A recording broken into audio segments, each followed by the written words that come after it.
قبر کی پہلی رات میں کیا ہوگا؟ قرآن و حدیث کی روشنی میں مٹی کی گود میں سب نے اتر جانا ہے ایک دن، اعمال ہی ساتھ ہوں گے، یہی اصل سرمایہ ہے۔ بسم اللہ الرحمن الرحیم، الحمدللہ رب العالمین، السلام علیکم ورحمۃ اللہ وبرکاتہ۔ آج کا موضوع قبر کی پہلی رات میں کیا ہوگا اور قبر کی تیاری۔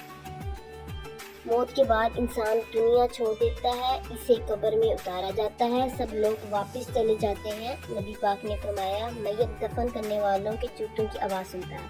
منکر نکیر کے سوال، دو فرشتے آتے ہیں، تین سوال کرتے ہیں، تمہارا رب کون ہے، تمہارا دین کیا ہے، تمہارے نبی کون ہے۔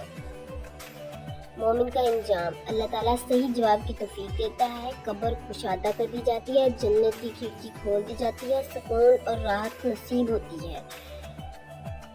جیسے قرآن پاک میں اللہ نے یہ فرمایا ہے، یہ سورۃ الابراہیم کی آیت نمبر 27 ہے۔ نافرمان کا انجام، صحیح جواب نہیں دے پاتا، قبر تنگ ہو جاتی ہے، اپنے برے اعمال کا انجام دیکھتا ہے، اس لیے دنیا آخرت کی تیاری کی جگہ ہے۔ قبر کی تیاری کیوں ضروری ہے؟ موت ہر انسان کو آنی ہے، اللہ تعالیٰ فرماتا ہے، ہر جان موت کا ذائقہ چکھنے والی ہے۔ سورۃ آل عمران آیت نمبر 85۔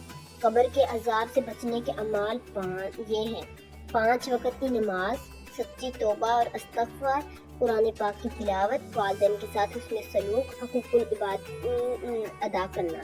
ہمیں ہر روز یہ سوچنا چاہیے کہ ایک دن ہمیں بھی قبر میں جانا ہے، مال دولت شہرت ساتھ نہیں جائیں گے، صرف ایمان نیک اعمال کام آئیں گے۔ آج ہی توبہ کریں، اپنی زندگی کو اللہ اور اس کے رسول کی اطاعت کے مطابق گزارنے کی پوری کوشش کریں۔ آخر میں دعا ہے کہ اللہ تعالیٰ ہمیں ایمان پر زندگی گزارنے، ایمان پر موت دینے، قبر کی آزمائش میں کامیاب ہونے کی توفیق عطا فرمائے، آمین یا رب العالمین۔ اگر یہ ویڈیو اچھی لگے تو شیئر کریں، ویڈیو کو لائک کریں، ایسی مزید ویڈیو کے لیے چینل کو سبسکرائب کرنا نہ بھولیں۔